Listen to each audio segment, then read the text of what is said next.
La bataille ne se poursuivit pas très longtemps suite à la fuite de Théclis. L'host de Malekith était assailli aussi bien de l'intérieur que de l'extérieur. Les vexillières abandonnèrent leurs bannières ou les détruisirent afin qu'elles ne tombent pas aux mains de l'ennemi. Seuls les survivants de la Garde Noire conservaient leur discipline. Elle était redevenue silencieuse et transportait le corps de Khurran à travers le champ de bataille. Même si les troupes loyales à Malekith avaient fui, le combat continuait. Les elfes de Tyrion n'avaient aucune raison de faire de distinction entre les marionnettes de Morathi et les autres Nagalotti, et les attaquèrent férocement. Pendant quelques minutes, qui parurent des heures, les uniformes noirs et blancs se mêlèrent sur les pentes de la colline et le sang coula à flots. Coril n'aurait pas pu mettre un terme à ce massacre. De toute façon, il était envahi par la même frénésie que ses troupes. Quant à Tyrion, il était toujours blessé et inconscient, allongé sur la pente de la montagne de Crâne. Au début, Morathi observa ce regain dans les combats avec amusement. La sorcière suprême s'était toujours délectée en voyant le sang inonder un champ de bataille, surtout quand elle était directement responsable de la tuerie. Toutefois, au fil du temps, la gloire de ce spectacle diminuait. Elle avait décelé la magie de Théclis à l'œuvre près de l'autel et commençait à s'inquiéter de l'absence de Tyrion. Finalement, elle quitta son point d'observation depuis un bosquet d'arbres et s'aventura sur le champ de bataille. Elle n'avait pas adopté le déguisement de Rizelle, demoiselle d'Avelorn, ni celui de Drusalla la sorcière, et affichait son vrai visage. Les elfes des deux camps reculèrent face à elle, car sa majesté brillait tel un soleil noir sur le champ de bataille tapissé d'ossements. Les ombres dansaient à son passage, et un halo de feu violet ceignait son front. En cet instant, Morathi était aussi belle et terrible que la mort, et nul n'aurait pu s'opposer à elle. Les cris de guerre mouraient sur les lèvres des combattants quand ils la voyaient, et ils restaient les bras ballants. La sorcière suprême se préparait à cet instant depuis longtemps, et elle avait tissé ses enchantements aussi bien autour des troupes de Tyrion que de celles de Malekith. Malgré tout, elle était presque étonnée de voir la facilité avec laquelle il succombait. Il y avait un pouvoir à l'œuvre, un pouvoir qui lui avait accordé une partie de sa force. Coril se trouvait au cœur de la mêlée lorsque Morathi apparut, et il succomba lui aussi à son influence. Mais dans son cas, la domination de la sorcière suprême n'était pas totale. Le capitaine était conscient de la faim animale qui s'était emparée de lui au passage de Morathi. Ce n'était pas un désir charnel en fait, il ne parvenait pas à le définir. Il n'y serait pas parvenu même s'il avait été en mesure de parler. Il ressentait des pulsions, mais aussi un profond sentiment de liberté, comme s'il avait passé toute sa vie dans une cage et que, aujourd'hui, on lui avait ouvert la porte. Une partie de lui-même voulait ramasser Shaial là où il l'avait lâché et tuer celle qui figurait parmi les plus terribles ennemis d'Ultuan.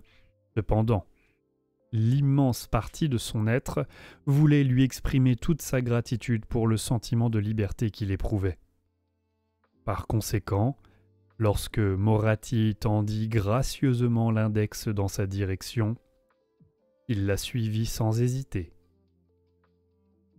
Ils trouvèrent rapidement Tyrion, inconscient sur la pente de la colline.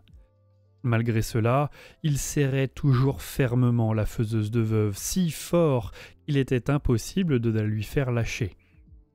Moratti perdit un peu de sa superbe pour la première fois de la journée et ordonna qu'on emmène son amant. Tyrion fut emporté par une garde d'honneur composée aussi bien de guerriers d'Ultuan que de Nagaroth. Coril mena un groupe plus haut dans la montagne de Crâne, mais il ne découvrit pas ce qui avait pu blesser le prince. Malandir se trouvait au sommet, il était proche de la mort, et le capitaine des Lions Blancs commanda qu'il soit emporté avec autant de déférence que son maître. Moratti s'occupa de Tyrion toute la nuit. À la lueur de chandelles rouges, elle invoqua d'antiques sorts de guérison.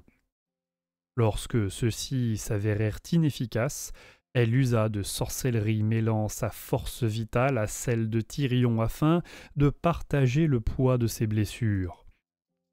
Ceux qui passèrent près du pavillon virent des ombres danser sur la toile de la tente et perçurent les gémissements de la sorcière suprême tandis qu'elle partageait les souffrances et les brûlures de son amant.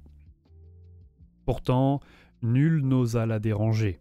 Par conséquent, personne ne vit le corps du régent guérir peu à peu, ni Moratti arracher sa peau brûlée pour redevenir telle qu'elle était, comme un serpent se débarrasse de sa mue.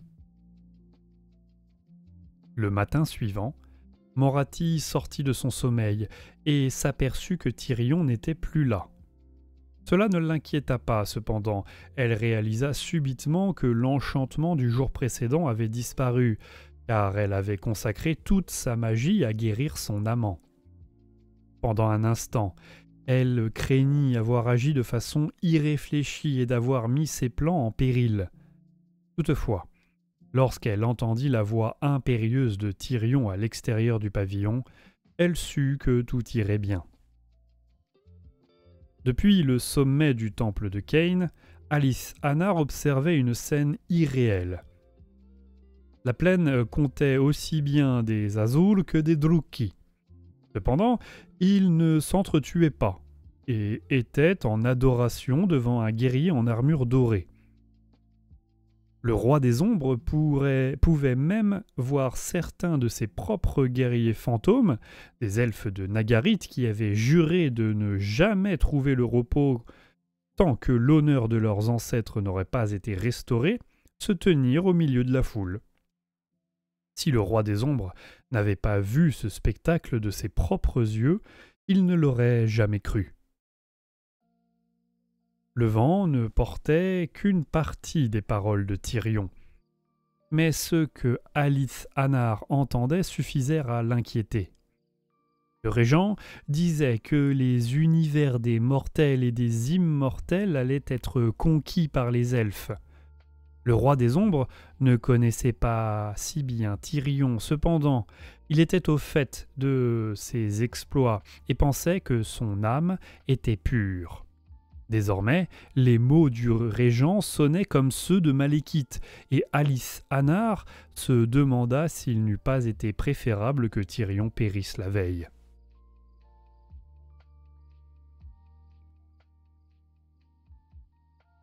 Il vit Tyrion se taire et une silhouette féminine approcher.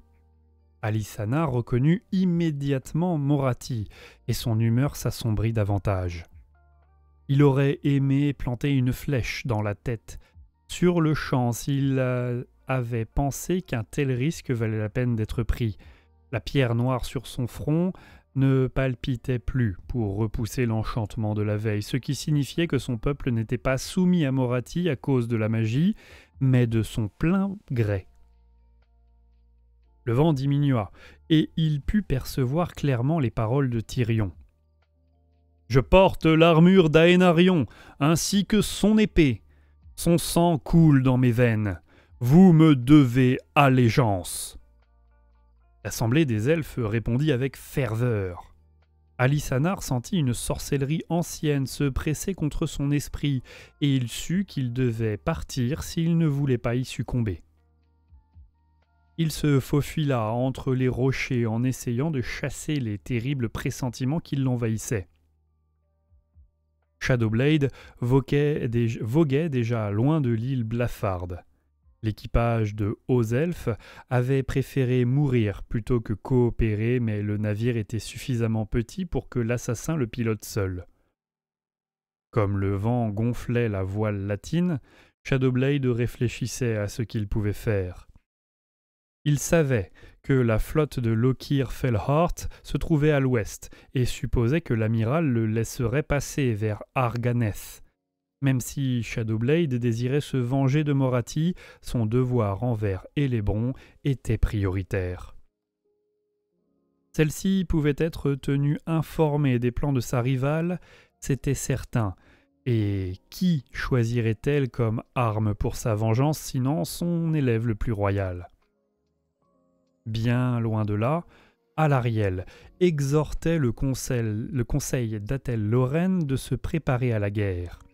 Sa tristesse, non seulement pour Aliatra, mais aussi pour Tyrion, était dissimulée sous son masque régalien.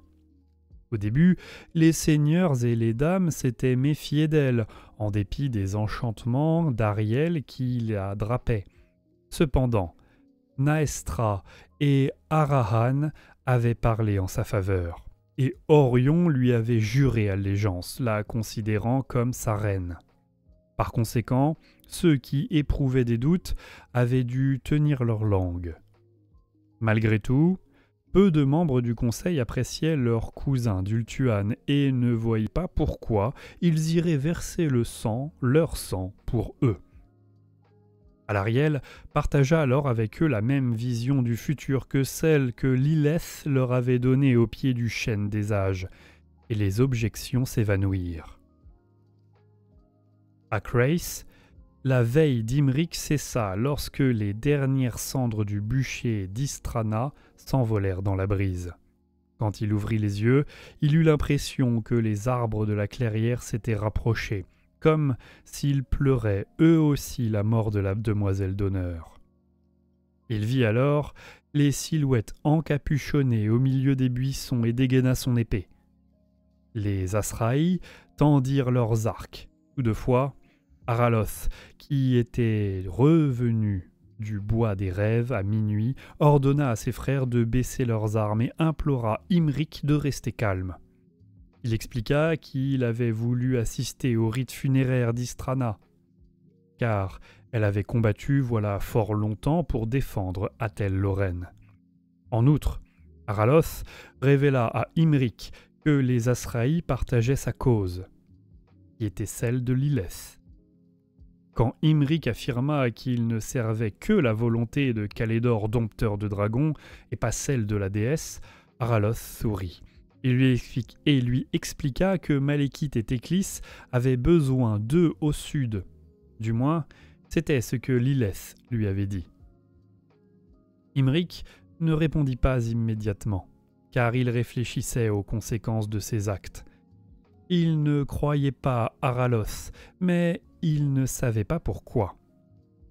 Il semblait que sa méfiance provenait de la citation du nom de Théclis, car il se doutait que le mage lui avait caché beaucoup de choses. Finalement, Imric consentit à accompagner Araloth à la tête de son armée. Il avait donné sa parole aussi bien à Théclis qu'à Malekith, et il ne comptait pas briser ce serment. Il quitta ensuite la clairière pour rassembler son host. Araloth pria ses guerriers d'éveiller les racines du monde, car leur destination était trop éloignée pour qu'ils l'atteignent rapidement, même à dos de dragon.